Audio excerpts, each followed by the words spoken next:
Welcome to the Light Up podcast. I am your host, Amy Wilkinson. I'm an intuitive guide and soul mentor, and through this podcast, you will receive conscious conversations, powerful downloads, and soul-stirring activations that will both support and inspire you to tap into your intuition, follow that higher calling, and live a life aligned with your soul. Because you are here to co-create a life rich in abundance, freedom, and deep joy, and to unleash who you truly came here to be. And we're here to help you discover how to access that. So let's dive on in and light up. Hi guys, welcome back to the Light Up podcast. It's Amy here, and today I am joined by Alison Potts, who is an incredible coach, visionary, and guide. She's also an amazing meditation teacher and trainer, has impacted the lives of so many with her tremendous work. She's also a dear friend of mine who I've had the absolute pleasure of running retreats with, our annual retreats over the last 10 years. In today's episode, though, we dive into what it means to have sacred boundaries and how this is so important for us when we live a life in alignment with our soul, how it becomes such a requirement. We talk about people pleasing over really honoring ourselves and the importance of that, how we can really start to revamp a loving and kind relationship with ourselves that's rooted in self-acceptance and self-love. I mean, there's so many great tips, giving ourselves permission to be real and to be kind with ourselves, and what that means and the ripple effect that then has when we're on this journey. So I hope you enjoy this episode. It was a delight to have Ali and her energy moving through these airwaves. So let's dive on in. Okay, welcome, Alison.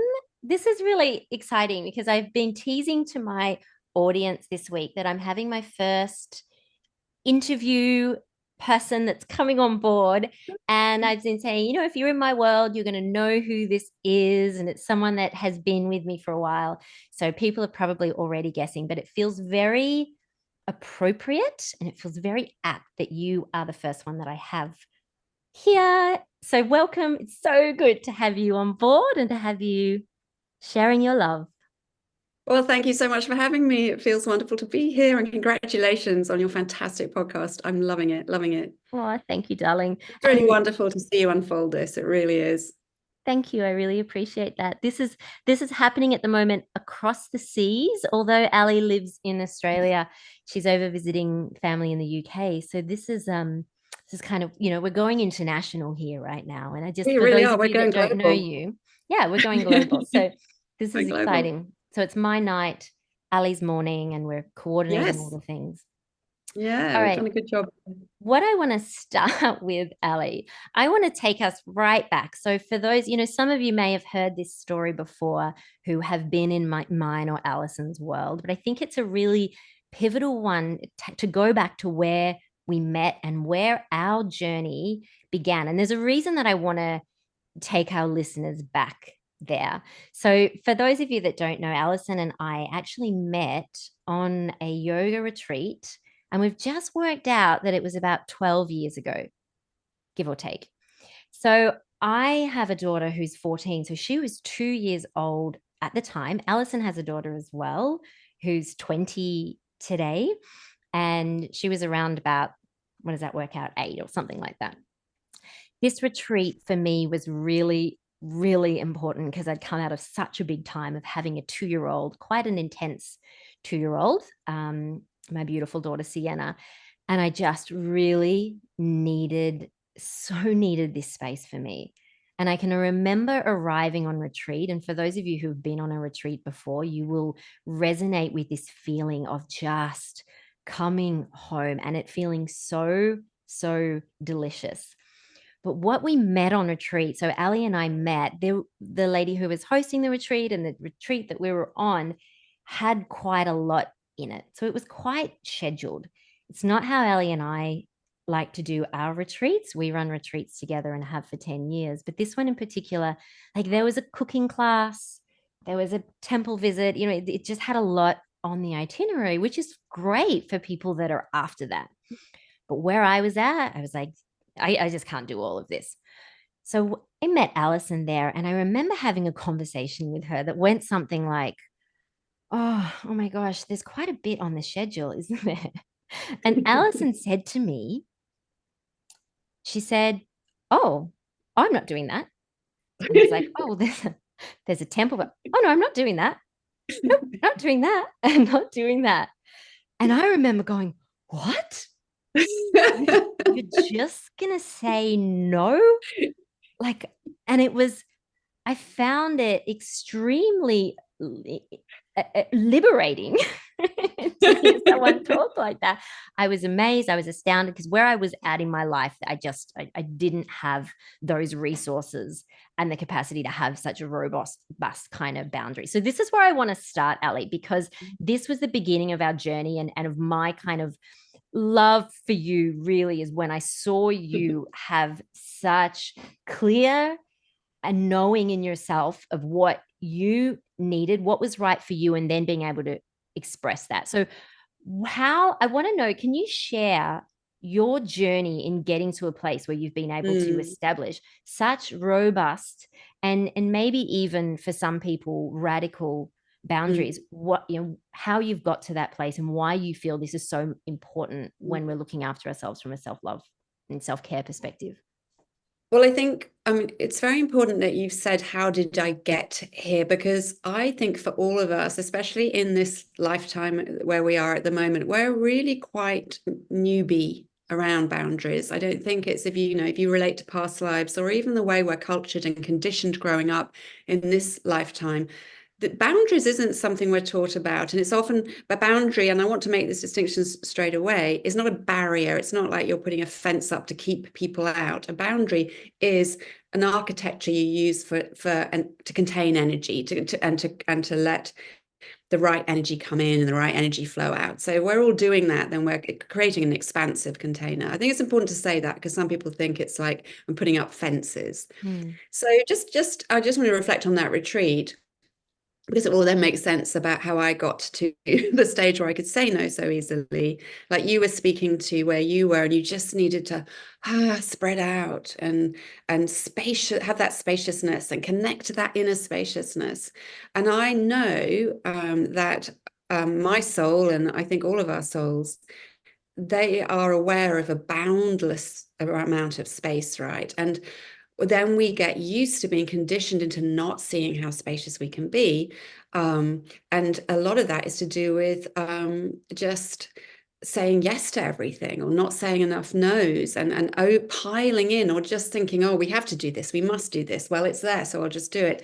And so as soon as you connect back to your soul guidance, you have that sensation, more of a sensation of, where can I create this feeling of spaciousness for myself? Where can I return to my original essence of spaciousness within these conditions and create these boundaries? And the way your soul gives you guidance on this is through your body, and often through, what have I had enough of? What do I have capacity for? So it's a real listening to your body piece in the actual, right? So when I went to that retreat, in kind of a similar position, because we'd only moved from England to Australia about a year before. We were in the middle of moving into a new house that we had bought, like our first and our only Australian house purchase. And there was just my husband Mike was working in the UK at that time a lot, so he wasn't there. I've got this primary school age child who I'm still settling into Australia. And then I've got people, I was in a rental house and then coming to the new house every day. It's electrician at this time, this time, like the tradies coming in to do different things. And I'm someone who, my nervous system gets a certain kind of reaction when I think there's too much scheduled in. And I've always been quite a free spirit and wanted spontaneity. And what happens to me, Amy, and I don't know about you, is I begin to feel this resentment building up in me, like, get out of my space, get away from me, get out of my space, stop trying to intrude on my space. And my connection to that is the journey that took me to that point where I'm like, yay, I'm going on retreat. And it was such a gift to me, as it was to you, because we went to Bali, right? And it was a beautiful retreat. I mean, we had beautiful, there was a lot of options to do things on the schedule. But I just took those to be options. And I was going with, what do I most need? What am I craving? What is my soul telling me it needs? And it was really freaking obvious because I was at the end of my last nerve and I was like snapping at everybody and getting annoyed and telling everybody, in my mind, just going, go away, go away, go away. So when I got there and I just saw I have my own room and my own bath and no one's going to ask anything of me. And there's yoga every day. I love yoga. I'm with lovely people. And there were like 3 swimming pools you could choose from. And I had a good book to read. I remember you were reading an Elizabeth Gilbert book. And it was just like, this is the gift. This is the gift. And I don't need anything extra to this. So when I saw that print off of all these visits you could do, it was such a hard no for me in terms of, no, but I have the gift. And the gift is the space, the time, and the choosing, where am I going to position myself, which pool. And I remember you and I used to do that every morning. We'd say after breakfast, which pool shall we sit by today? And we'd sit and we'd read. Every now and again, you'd read a bit from your book to me, or I'd read a bit from my book to you. And we had that spontaneity of when you're going in the pool, when you're coming out. And these are big, sacred, energetic practices that we're doing that seem simple when you talk about them. And so we created a container by saying that that no to these things that allowed that to be that vibration. Had we been thinking every day, you've got to get in the bus and go somewhere and do something, would have been interfering with the gift that was just laid out for us. So how I came to recognize this is to read the signals in my body. Really, I think the way most people learn, and certainly the way I've learned a lot of things in life, is by all the times you didn't set a boundary and you paid for it. Yeah. When that happens to you enough times, and as you and I both recognize, and I'm sure the people listening do too, we are co-creating reality here by the choices we make. We're not just showing up and things are dropping out of the sky happening to us. We've got this great guidance, and we've got it through the vessel of our energy in our body. And this co-creation is foundational around investment. Where am I putting credit in my bank? Where am I receiving from? What am I giving to? Because this is my currency, my energy, my time, and my valuable gifts, and the gift of being happy and well. So the other part of my journey is, what we call a wellness journey. I've had multiple sclerosis all my adult life, and that's given me actually a really brilliant anchor. It's a checking point for me that's very vivid, because when I'm in an energy drain, it's not just getting tired and frustrated and maybe not doing my best work or being nice to people as I could be. It's very, very big physical impacts on me in my life. And it's funny how many times I had to learn that.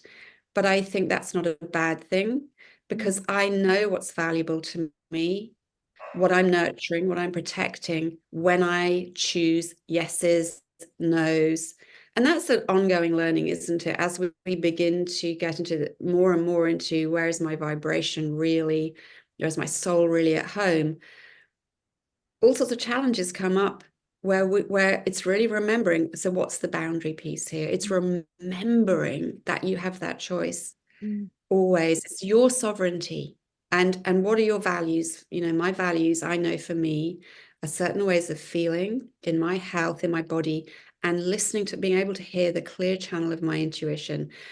And that gives me the best life, and the best work comes from me. I can't do that without the boundary piece, because I'm not going to have the space, the groundedness, the connection, because my space will be full of all the things I wish weren't there because I didn't put a boundary in. And And I that love comes from this. energy. Everything that you're saying with this, and I feel like this is something that so many of us struggle with, right? And I don't know whether that's because, we're recovering people pleasers, so many of us, and we have a really hard time saying no, and we do. So why do you think that is? Why do you think we have these situations? And women, we're great at doing this. We load up our plate with so many things, and if we're to really look at what's on our plate and ask ourselves those deep and honest questions, like, what here lights me up, what here does my soul really want to be doing, we would probably find that there's a tiny little bit that's left on the plate, really, realistically. I think it's around 3 things: feelings of fear, which I'll get to, feeling conditioning that we've all had that we need to decondition from, toxic messages around, not putting ourselves first because that means we're being selfish or whatever, which isn't true and doesn't bring about good things. And the third thing is this notion of not understanding that only we can give ourselves a permission. It's a permission piece. And what clients and people I work with often say to me, you've opened up so much permission for me to give myself. So that tells me that permission wasn't there. And that what we're really learning is the sovereignty piece, that we don't have to wait for the world to give us something or tell us something. What we want to get into is the inner world that already knows and will direct us well. So there's a lot of, if you think about the reasons people please, that's always going to be fear-based, because in real chronic people pleasing, we're not doing it for ourselves. We're doing it, and we're not really doing it for other people. We're doing it because we feel dysregulated if other people aren't validating us or aren't pleased with us. The whole instinct to people please isn't really about an act of service to another person. That's different, and we should be doing acts of service. We should be looking after each other. The act of people pleasing involves a sacrifice of our own sense of what we want and our well-being in order to make someone pleased with us. Yeah. So what we're trying to do in a circuitous way is feel pleased with ourselves and have permission to feel pleased with ourselves via someone else. That's like regulating your nervous system by someone else. You think, if they are pleased with me, I can relax. When everyone likes me and isn't judging me, I can relax. When everyone's happy with me, I can relax. So these are the kind of statements that we need to hear, that we're really saying, because it's very different from saying, because I love and care for this person, I want to do something which I can do to help them feel happy. And it's not going to be a sacrifice to me because it's flowing from love. Mm-hmm. If it's, I want this person to say it's okay, I can go to bed now. I've pleased everybody in the house. I've pleased all the people I'm doing volunteering things for. I've pleased the tax man. I've done my taxes. I've pleased the inner voices that say you've got to do all these things on the to-do list. Once I've done all these things and everyone's pleased, which is, my idea of what the standard is for pleasing people, it's not a reality. Oh, I can rest now. Then you're really out of balance with your energy body and what you're really being guided to. When you're in balance is when you can be discerning and say, I have an impulse to do something because I'm afraid people will think badly of me if I don't volunteer for this. Mm. And then what we have to do, this is the important part of the piece, is risk that being the case. It may be, it may not be. Something more valuable is at stake. We can't sacrifice on the altar if someone might think badly of me, our health, sanity, well-being, and what we are here to bring to light. We can't sacrifice our light and dim it because we are worried that that's giving away all the power, all the agency that we've already been gifted with. And I think the hard part is the practicing part, which we have to do, which is I'm going to risk offending people, upsetting people, them being disappointed. But there's a big piece on this that we can do for each other. Because as much as we're talking about and worried about other people will judge us for putting in a boundary or saying no, other people worry about us. So we have a power here. And do you remember, you and I often have this conversation. We model this really well. So I'm just going to show you something that you and I do a lot. Yeah. We arrange to meet up or something. Yeah. Right. When we live near each other, we often arrange to meet up. And then on the day or a few hours before, one of us, you might say to me, Ali, I'm not really feeling it. It's been a big day. My energy's not there. Do you mind if we postpone? And then I'll say back, fantastic, Angel. Well done for honoring your body. Absolutely. Because that makes me so happy when people, that you're doing that, because I love you. Right. And so there's no guilt. There's no shaming. There's no, yes, let's do it when you're ready. So that's something that we can really do for each other. We can say, absolutely, we care about our energy in general, the collective energy, that when people make these wise decisions, we celebrate them. So I would say, if you have people in your life who are not there yet, and these are the people who are saying, no, you can really, oh, come on, just for an hour, or you never meet up, or I haven't seen you for ages, and they guilt you into it. why do you want to please these people? Why would you fulfill their promise? Why are you going to that level and saying, oh, okay, then I'll do it? That's not the right energy match for your body, and you're not teaching them anything. And the energy, where we know the way you choose energy to be is the way it's going to be for everybody, right? And so even with those people who might say those things, it's really important to have words like, I'm not going to show up at my best for you, and I want us to have a good time. Let's do it when we're really feeling it. Because some people do need educating on this. And those are the people who are doing it in their own lives. They never say no. We've got to teach each other. This is a permissions piece, to not be afraid, to take the risk, to know that they have a choice, and to celebrate that choice in each other. Because then we'll probably end up meeting up with each other more often, because we just have generally more energy, because we're not sacrificing it in places where it's, if we do things because we're worried about people judging us, that is the last reason for doing anything. And that is everything's a message back for your own learning. And because I've been there too, I've worried about this a lot. And I don't think about that very often with anyone, apart from there's always some people in your life, usually it's family or somebody who triggers you more than others, right? Where you do think, oh, what are they thinking? What are they saying about me? And that's a real clue, because it usually is family. And that means this goes back a long way. It's inner child stuff. It's stuff that you've been through a myriad times and it's hurt you. But what a great opportunity to heal. What a great opportunity to advocate for yourself and say, I know this feels uneasy. I know this feels anxious, but I'm still going to advocate for my soul, my light, what's shining, what's worthwhile. Yeah, sometimes it's going to take a bit of anxiety, but you know what? That's going to disappear after a while. And you asked, how did you come to the journey? Because I kept practicing doing the things that I knew would create the reality I wanted to live in for my body, my soul, the people I want around me, and the things I'm here to do, because it sabotages you not to use your energy that way. It's claiming that choice and then taking the risks that at the beginning seem big, and then suddenly they're like, why was this ever a thing? Mm. You know? Mm.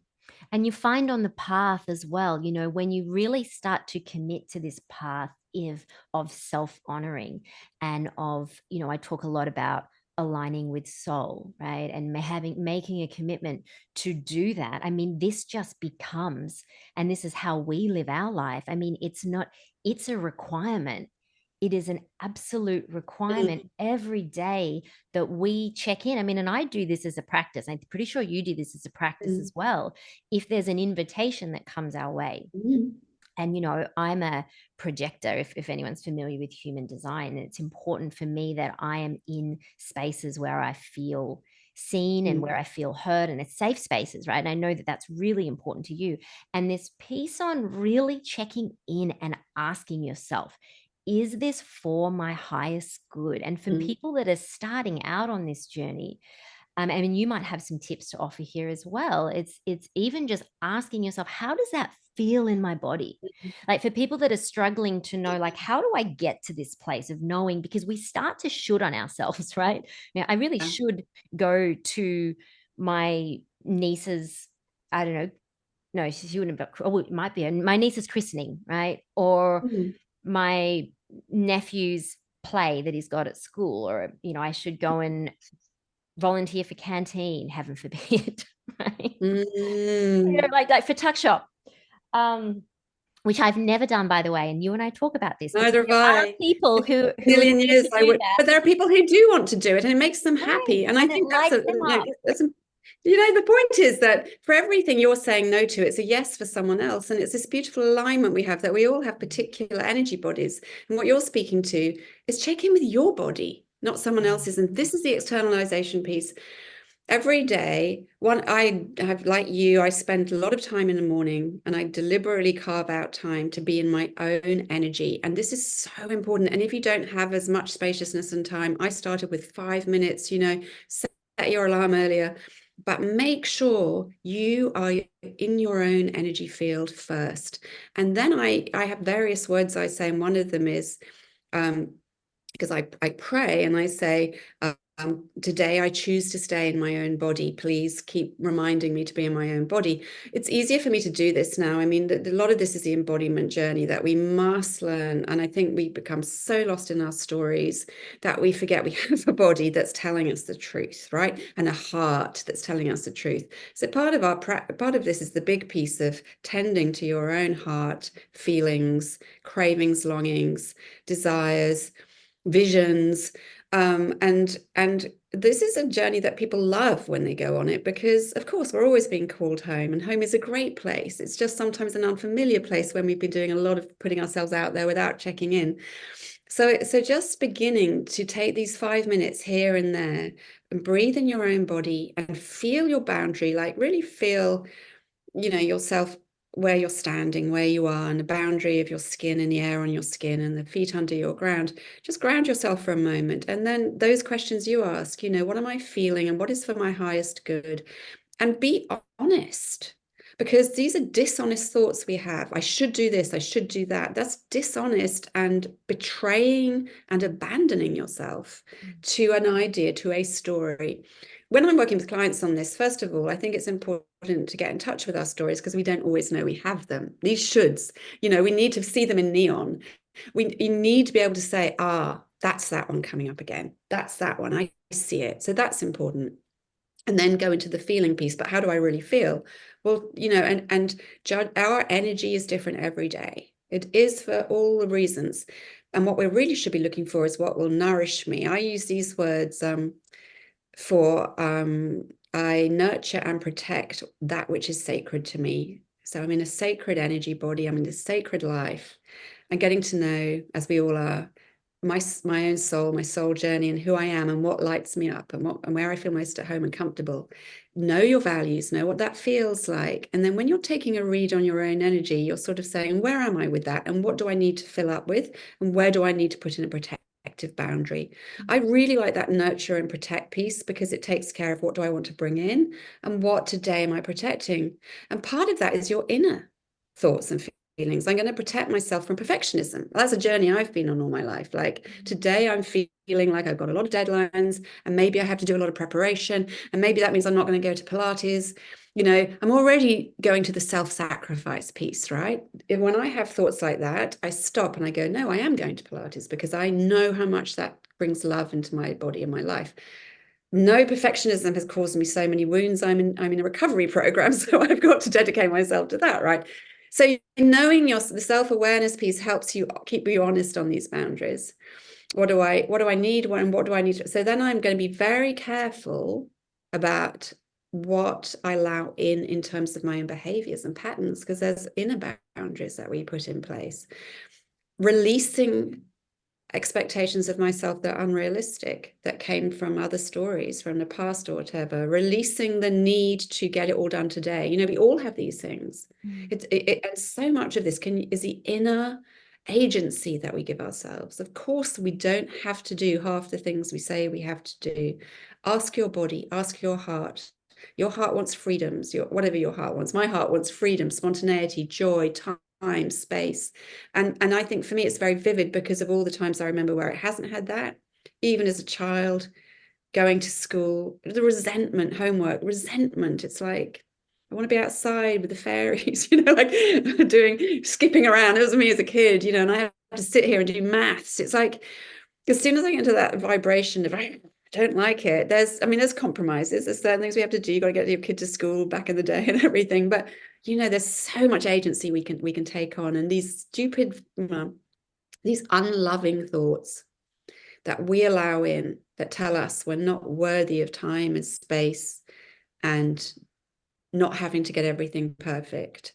It's a boundary for those unloving thoughts. We need to release them, and we need to come back to this inner love. And that's the piece which really asks the questions you're saying, which is, what do I really want and need that is going to bring in open me up, the expansive piece, love, joy, healing, comfort. It's not all sunshine and rainbows. Sometimes it's about, what do I need today because I'm going through some grieving or something. Well, I'd like, I need safety, and I need to be with people who will listen to me if I need to talk, or I need time alone. And so much of this is new, seems to be new to people. And I think it's not what we're taught when we're young. We're not taught to care for our energy so much. Hopefully that's changing for today's youth. I certainly wasn't ever taught to look after myself. I know I've taught my child to. I'm sure you've taught your children to as well. And we're not taught how to check in with ourselves, right? And we do a lot of what we teach and a lot of the work we do with our clients, we're bringing through information and messages and downloads through the channel. We have a very healthy relationship with our internal guidance system and with our guides and our angels and all of that. So it's hearing those messages. I mean, it's starting to create practice and ritual around the checking in, around being open to receive what needs to come through for you, which is in alignment with you and your soul, which is for your highest good and your highest timeline. And then it's taking that action. So for some people, and when they're starting out on this journey, it's finding courage. It's finding courage to maybe say, no, I'm not, that's actually not going to suit me. Practice your nose. Yeah. Practice your And I nose think that the without the practice apology piece there is, too. yeah, because then you get the experience. And what you're speaking to is, it can't be an idea that one day I'll have boundaries, or it can't be get into a chat, oh, I don't have boundaries because this XYZ happened. I mean, if you have that realization, that can be helpful, but don't get stuck there. It's doing the practices. And why I love working with clients on boundary pieces is we choose things to practice. What boundary are you going to choose today? And I love this expression, doing it with cheer, like cheerful boundaries. Make it the happy piece. Because you remember going back to the retreat, what I remember about you and me was we were so full of joy and vibrancy. We laughed so much. I hadn't laughed so much for ages because I was just doing all the stuff to get this house ready and keep things going and everything. But to be able to relax into that joy piece, and we laughed and we had joy and we were playful, and I thought, wow, this is so nourishing and this is so me, I'm back. And it's so simple, Amy, isn't it, in the This is end? JOMO, isn't it? Isn't this the whole Yes. JOMO? And I don't know if it was you that taught me that. So many of us have had, and I remember having this. I don't go anywhere near this now. I do not relate with this at all, but this whole FOMO thing, this fear of missing out. Like for me, and I know you're the same, Al, like we honor our sacred space and time alone. It's a requirement. We love it. We love up on it. It's Yes. so rich and so wonderful. Can't And get enough of that time. when we hold retreats together, we make Yeah. sure, yes, there's offerings within the program, but we offer a lot of space to just be and to do whatever it is that brings you joy and makes you feel good. And for some people, this is new, right? We are. I mean, we've spoken about this already, about the overscheduling and all of the things. So it's such a gift when we can really just allow ourselves to meet that joy that's beneath everything else. Right? And until we can start to say some more of those no's to the things that are leaking our energy, or maybe cut a few of those cords, the things that are draining us, we then meet ourselves in this real place of innate joy. I mean, that's who we are, right? That's who we are. And it bubbles up. I love what you're saying, because it bubbles up. And for something to bubble up and spread, you do have to open up. And this is what's interesting about a boundary, is it actually opens up energy. And I think maybe we're taught, you can't say no. You've always got to be available. I mean, I'm sure we are. I mean, that's why we're in so much trouble with our health and immunity and everything, because it's so it's a toxic message. And I'm sure sometimes it's a deliberate message from the people who want to control other people, right? Into making money for the top dogs and everything. Be a slave and slave yourself to everything. When you release yourself from that slavery, because you're like, I'm just not going to do that anymore. I'm a free spirit. I can choose. And I can make lots of choices. That there is this kind of inner child, see me, I'm not doing it. I'm not doing it. I'm not doing it. You can't make me do it. And it's gleeful. And I think whenever inner child is present in that way, there's a lot of wisdom that is very cheerful. And so I always, when my clients go, I can't say that, I go, no, do it as a cheerful boundary. Just say, you know what? I just think I'll sit this one out and just do it in the lightest tone. It's not a disaster. Everyone's going to be okay. Don't panic about it, right? It's like, you know what? Actually, I don't think I will. And the other way the messages come through is really interesting. I always say this to people, if you've ever had an experience where, I don't know, maybe, you had a client you'd booked in for this, and then a repairman's coming in to do this, and then in the evening you were meeting so and so, and you wake up in the morning and you feel that claustrophobic, tense, bracing, anxious feeling that, am I going to be enough? Is my energy enough for the day? Which is not the way to be, as we've just said. The way to be is, what is my energy? How can I negotiate that with the day? And then little by little, client can't come. Repairman says, can we do it another day? Person you're meeting, taps out of that. And you just, have you ever had that feeling of, the relief, the release, the softening of your body, and the feeling of, and that is vibrational, right? That is soul coming back, everything reintegrating. The message there is, why were all those things there on the same day? And one thing that I've learned, and the energy boundary piece with MS, especially, I'm very well now, but at the beginning it was a struggle. I had lots of periods where I would become unwell and then not be able to do anything for a while, and then get my energy back and do too much and then become and the pattern was like this, this is not, we shouldn't be like this, we should be like more like this. And it was crash and burn, basically, right? Which a lot of people are familiar with in different ways. And a constant adrenal fatigue because there's no recovery period. What I began to do was realize that, I always have a paper diary where it says, like a proper diary where you can see the pages. Let me see, like this. And I love seeing blank spaces. Yeah, I'm the same. I live for blank spaces. And what I got used to seeing, and I keep all my diaries like this so you can track it back, is the blank spaces just got filled. And there's a rising panic in me of, well, when am I going to next have space? And I don't do that anymore. Now it's like, I can have space every day of my life. But to do that, I've got to take the responsibility of creating that space. And that means when people say, can you do, will you do? I always look at what's happening the day before, what's happening the next day. I create masses of space around things. And far be it that I don't get things done, I get more done of what is important.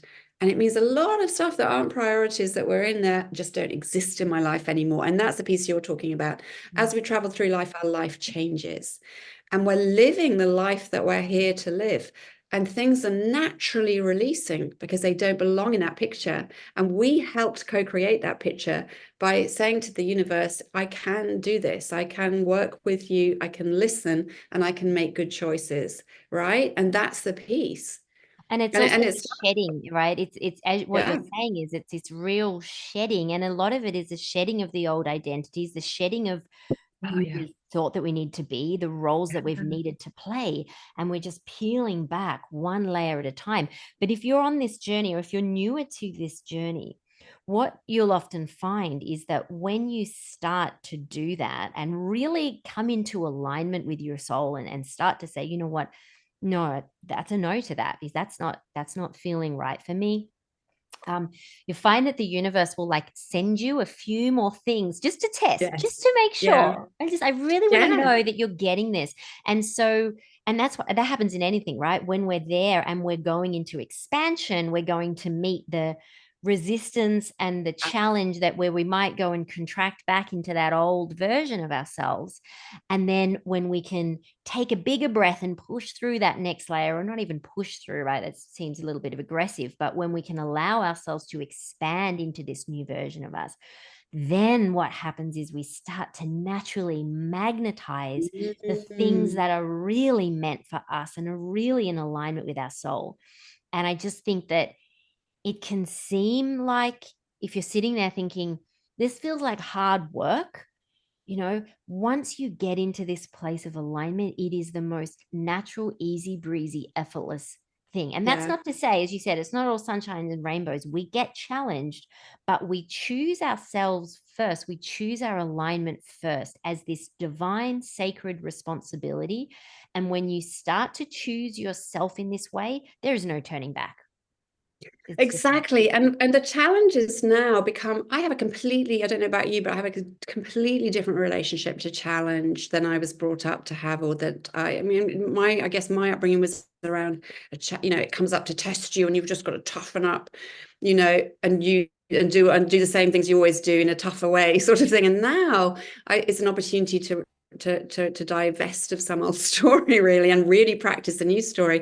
And we do want to practice the new, especially like you say, if you're starting it's unfamiliar, be grateful for the challenges, because they're developing your trust muscles and everything for you. It's like you don't go to the gym once and do one sit-up and you've got your strong core. Yay, you're going to keep going back, and then you're going to realize, gosh, I didn't even realize my core could be this strong. And from doing this boundary work creates a lot of internal safety. It's a self-relationship piece. It's honoring not only your sacred energy and your gift, but it's being very self-compassionate around things that before, where you used to abandon yourself, you're now saying, I'm not going to abandon myself. When you're actually I just got a pang, think about saying to yourself now, if anyone listening, I'm not going to abandon you. I'm not going to do that anymore. And feel what comes back, because I get a real energy charge when I say that still from my gut, saying, probably from all those times I did abandon myself. It's an emotional feeling. There's still parts of me going, wow, this is really true. The more we feel that we're not going to abandon ourselves, the safer we feel on the inside. And the safer you feel on the inside, it's true of all humans, it's our primary foundation, the more you can expand, the more confident you feel around expansion. So every time a challenge comes up, I think this is an opportunity to practice this skill. And they do come up, they will come up, but you will, I find what I find happens is I'm seeing them in a different light. They're not frightening to me. They're like sometimes they're a bit complex, and I'm like, so let's see, in the light of my values and the light of who I am now, how can I approach that? How am I going to approach that? And it's really fun work, actually, in a way, because you're not getting that. I feel safe. I feel safe that there's a way. And what you speak to, which is so important, is the spirit. For me, too, there's a spiritual piece. Like, if it's too tricky for me to work it out, I'm going to ask, can you work with me on this?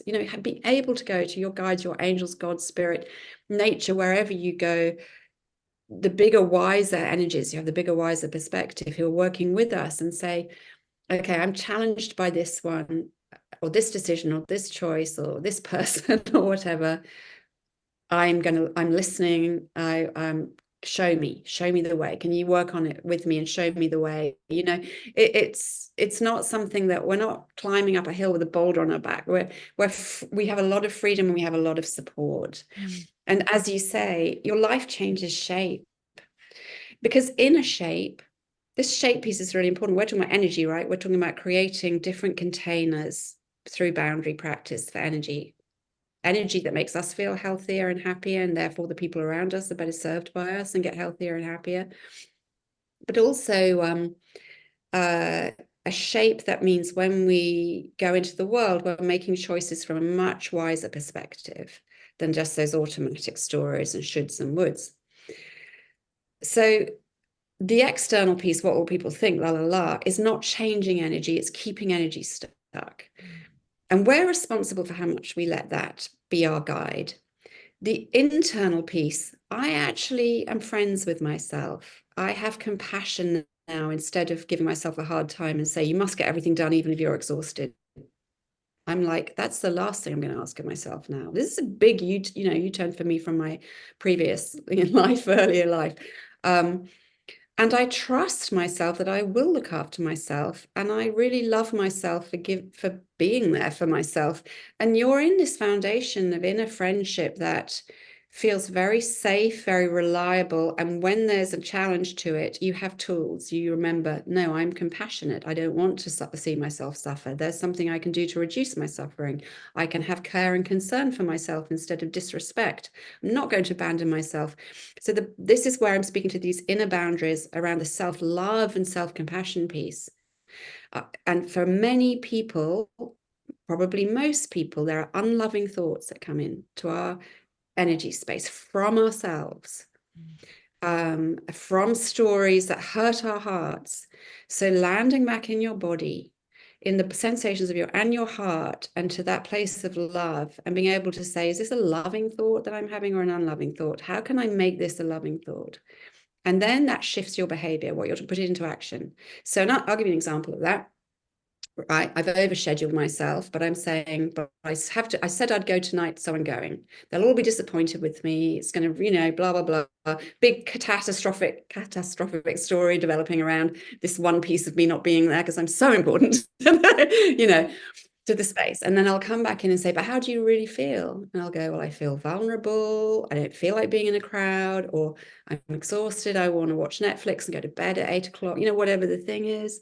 And then if you were to do that, Alison, how would that feel? If none of this mattered and you could just do that, I'd feel fantastic. I'd feel safe. I'd feel relaxed. I'd instantly change my vibration, right? Okay, so that's obviously what I'm going to do. Now, if at that point that story comes back, well, I'm sorry, I know that's what would make you feel better. I know that's what would, but you can't do it. That's me identifying unloving thought coming from an old story, an old version or whatever, that I now need to boundary. And the boundary is, no, I'm not going to treat myself like that. I will not tolerate that treatment in my inner sanctuary. In here, we don't tolerate that.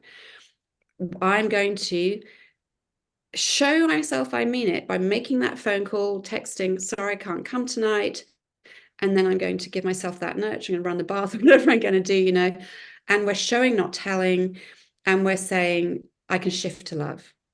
I have that in my power. I'm a loving being. I can shift to love. I just think that's so beautiful. And the thing about it is too, if it's not right for you, I mean, if you look at, we're all connected, right? We're all one, we're all connected into this vast energy. So actually, if it's not right for you and your body's giving you a message or your guidance, whatever it is that where you are getting a really clear, this is not for me tonight, right now, then it's actually not right for anybody else that's there. 100%. And a good example of that is, supposing it was something where there's someone there at this event, they trigger you a bit. Everyone gets like buttons pushed.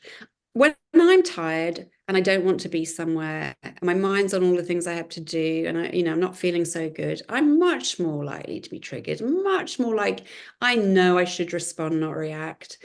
And I know how to do that, but my body has to be in this. I've had a foundation for that to happen. So I decide to show up to this thing I don't want to go to. I'm abandoning myself. So I'm already in a conflict. I'm out of alignment with self-relationship. Then it only takes that one person who triggers me to say something quite mild. And I don't know what's going to come out of my mouth next. I mean, it does happen. Sometimes I say things I wish I hadn't said. And then you're just escalating an energy that, because sometimes people want to push your buttons, and, sometimes energetically, they don't do it consciously. They can tell when there's a weak spot, right? And that's why we need to have these strong, fluffy, supple energy bodies, which we're responsible for, because that can ruin everyone's night. Two people getting into an argument or the tone gets lowered. We are responsible for tone. So the inner tone has to be something that we take great care of. And I do think there'd be less conflict, less wars, less family arguments, less things that get very big and sad in people's lives if we looked after ourselves this way, because we just show up differently. And when I'm in a good mood, I'm in a good mood with everyone. They can be all red traffic lights. I can spill the coffee. The technology cannot work. And I'm just like, yeah, but life's so sweet.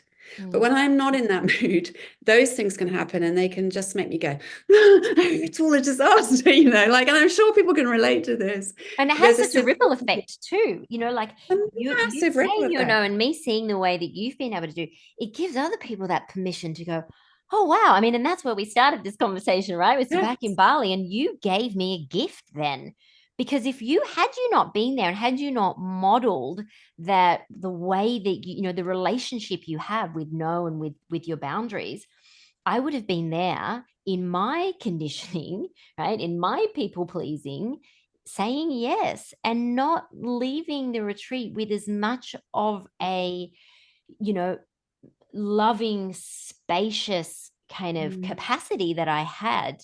And then, I was able to leave that retreat, come home. I had a 2-year-old and a partner, and I was able to then, that was a gift that I was able to give them and extend it into our work and all of like it just comes back to this reminder of how we're connected and how taking care of ourselves is a sacred requirement and has this ripple effect then into the world. It's a gift. It is a It's gift an absolute gift. to We're taking the care of world. sacred energy.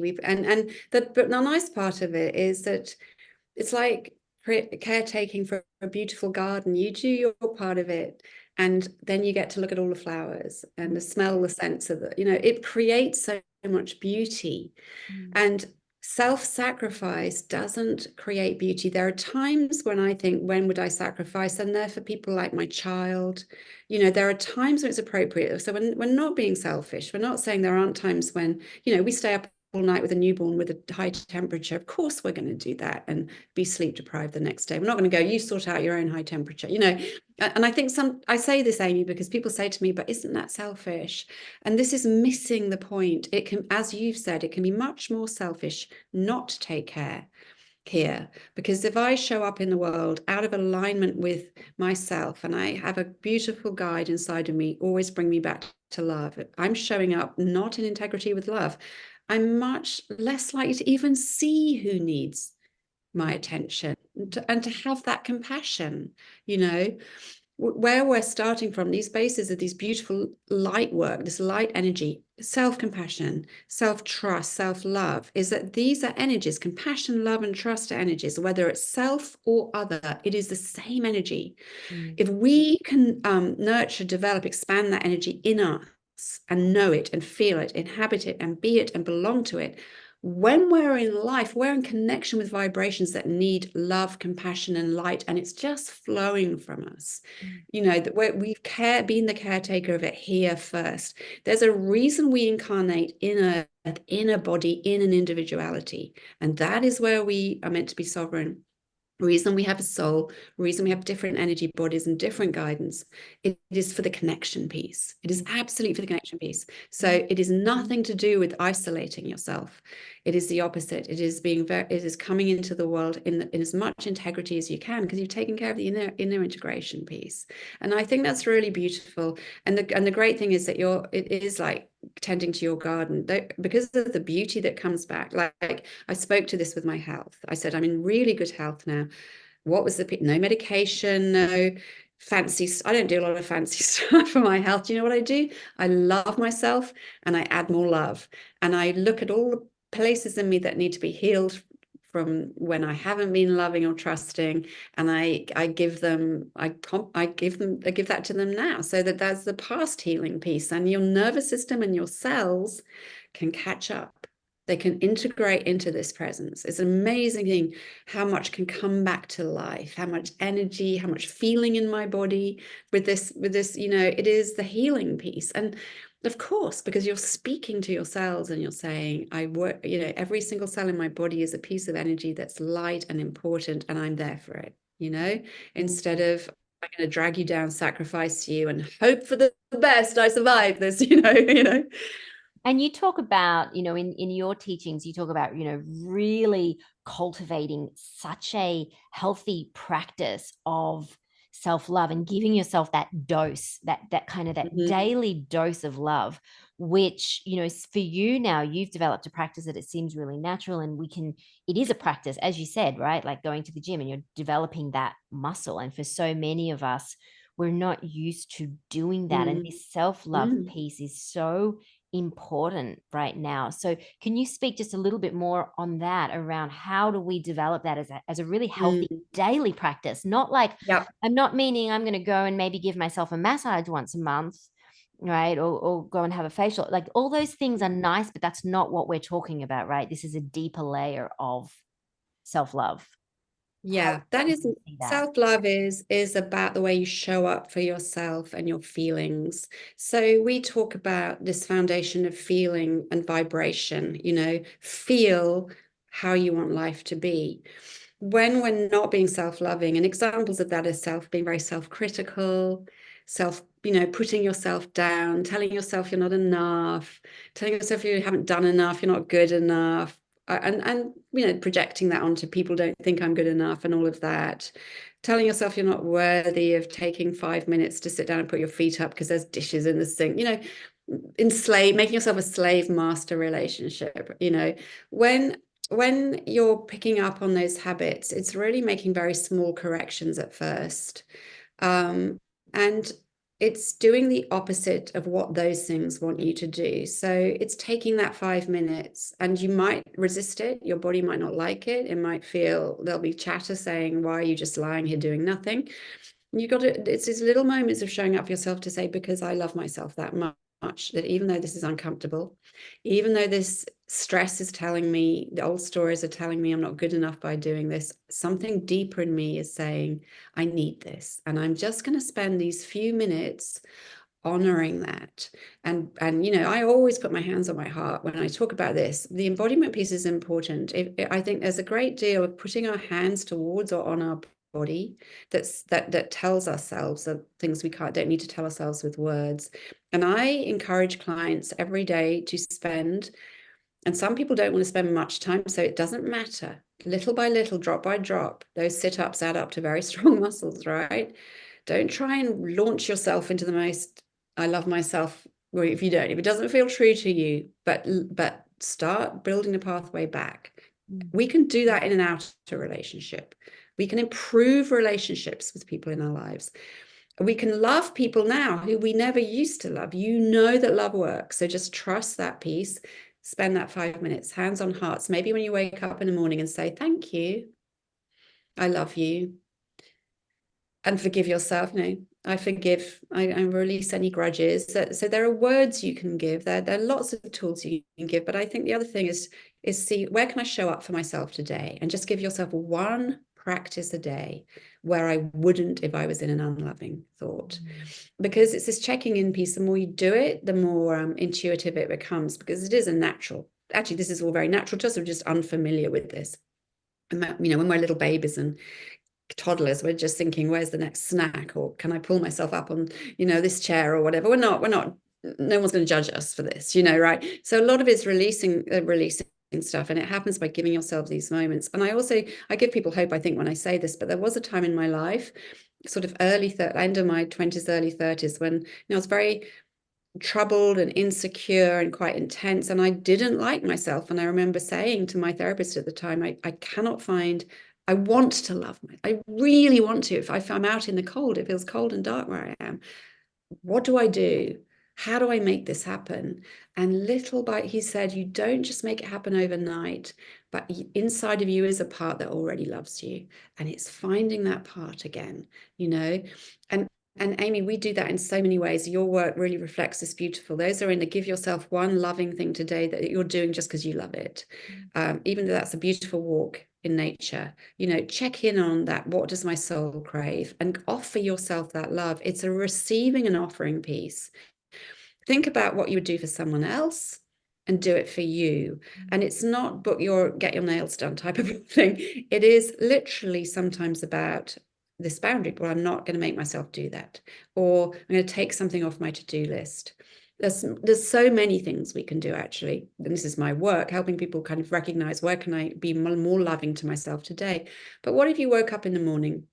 A lot of people wake up and they feel anxious and they feel like I've got a lot to do, and they're already in a deficit, like I'm not enough, and all these things need doing. And what if you took some slow breaths and you put your hand here and said, what is a loving way of living today? What energy would support me in having a day where I felt more aligned with what's happening, and it would be loving?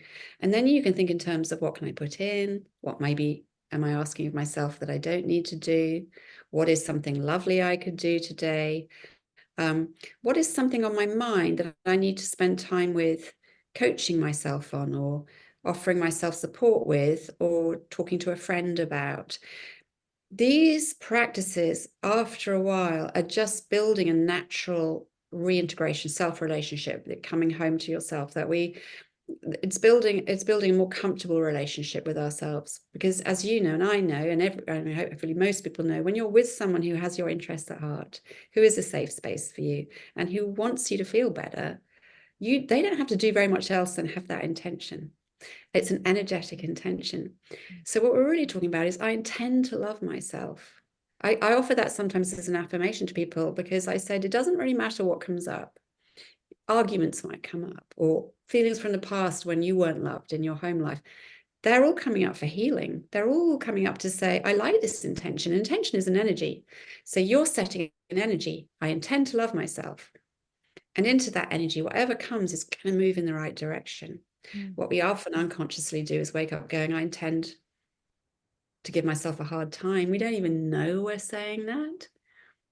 So that's just something that I would offer. Just see what happens if you wake up and saying, I intend to love myself. And then whatever's coming up, whatever's arising in your day is coming through that lens and that portal.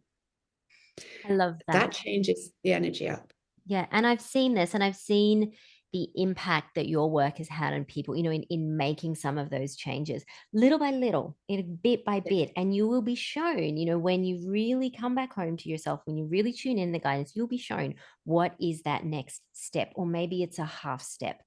And quite often, the message that comes through, what I found as well, is it might be very different from what you were expecting or thinking when you say, Yes. what is it that I need today? And you hear that little whisper or that message. It's like, go take a rest, go have a bath. Do you find that often it's a lot of it is, and I'm not surprised, a lot of it, these practices are getting us to really slow down and drop in and connect and luxuriate and, really. And you begin, and you begin to discover things about yourself. Because one thing that I've discovered about myself recently, exactly speaking to what you're saying, that it's something I'd forgotten about, is how important laughing is to me. Yes. I have quite serious work. I can get because I'm passionate. I love my work and I smile a lot, but I get quite serious because I really want to, when I see people beginning to make a shift, I'm so with them and I get very invested. And then sometimes at the end of the day, I'm like, when did I actually giggle or do something or say something silly, I love and this. when No, you finish. that's dropped in for me, and I've been shown many times, Alison, it's laughter, it's laughter, it's laughter. So then you can make that the intentional piece. You can say, how am I going to bring more joy and laughter in today? And there's so many ways, simple ways. There are things that I have an actual file on my YouTube of things I've saved, and they might not make anyone else laugh, but there's whatever's happening in these YouTube videos, I cry with laughter. And the other thing is, I really love gag reels, the bloopers, when people are in certain shows I watch, like Schitt's Creek, and they crack up laughing, and then I crack up laughing. To lift that energy doesn't really, you don't have to go far and wide to find it. And it's just forgetting. So what you're speaking to, I love, because you're saying it's surprising. And we're on these self-discovery journeys. We're on an expansive journey. We're not who we were before. We don't want to be who we were before. We want it to be new and surprising. And if ever you get a feeling, I've recognized it's more and more, that's different, new and surprising, you are in such good territory. So we want to open up to that. And that's the problem with working on the old tram lines that people get so stuck on, this story of I wasn't loved, so I can't love myself, or this story of that. We want to really never say to ourselves, therefore, this is it. Because it's not it. We have no idea. And you and I know, in this new era that we're in, we're going to see things our soul has never seen before. So don't judge it before it happens, just open to it. And so love this soul journey that you're on. I mean, it's a big part of it. And it's new and it's surprising, and look out for the things you weren't expecting. Because the other thing that I think is in a lot of this teaching on self-care, I will say, you see on Instagram, here are 5 things you can do, go for a walk, journal, meditate. It's very empty when I read those lists, because I'm like, I think reading a list like that doesn't do much for people. And sometimes it makes people feel very ashamed, because they're like, oh, I haven't done any of those things. I'm a bad person. If your default is shame, right?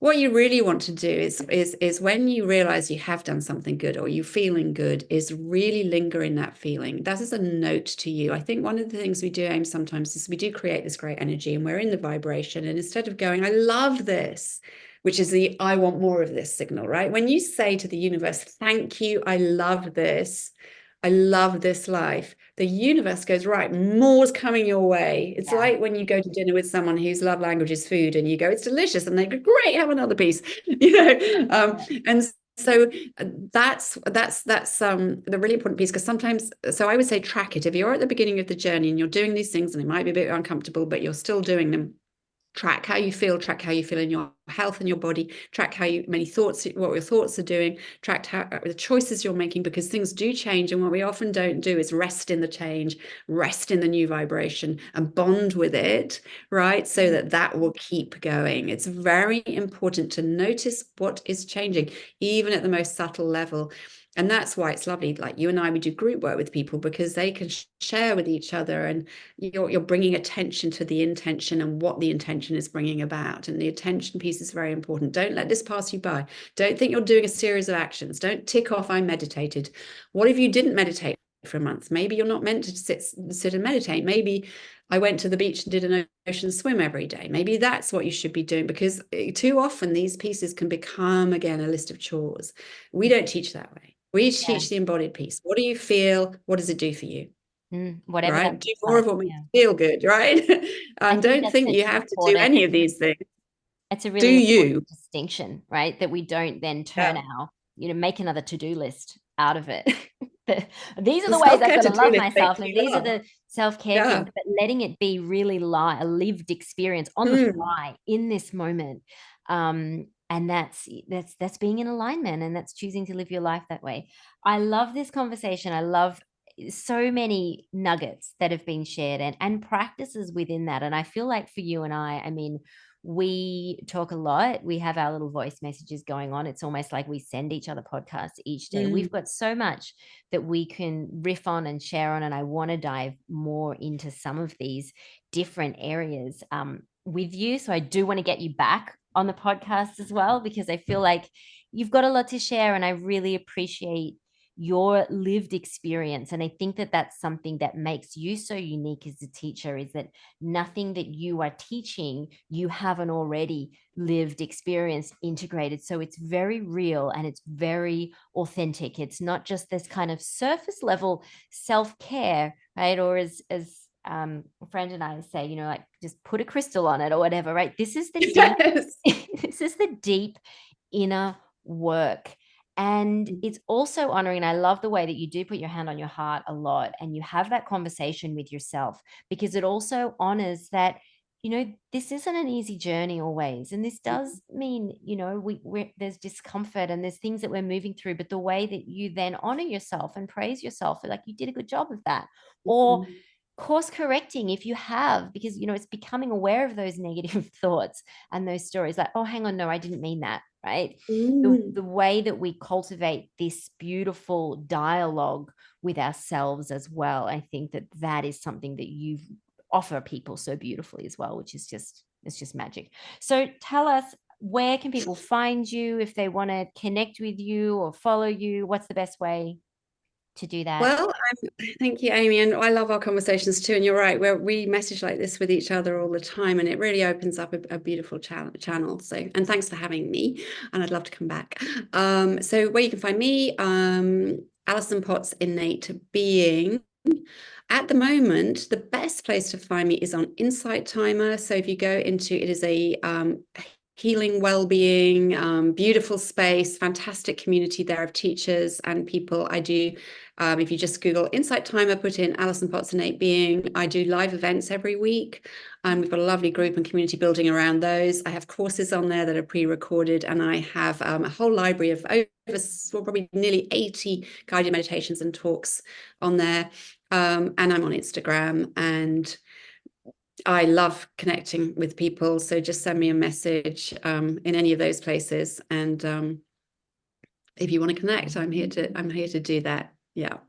So good. Awesome.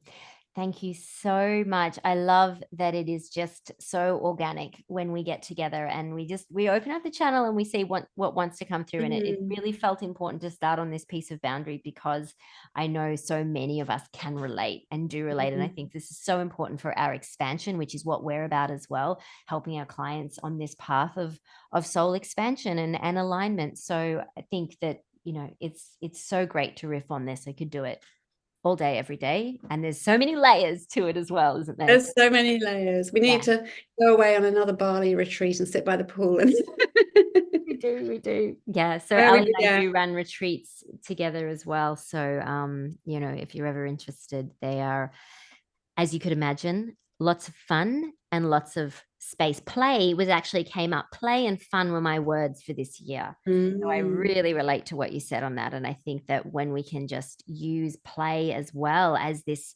portal for so much pleasure and abundance, it really is quite amazing. So I was quite surprised when that dropped in. And yet, as the year's progressing, I'm like, okay, this makes so much sense. I'm loving it, loving the play.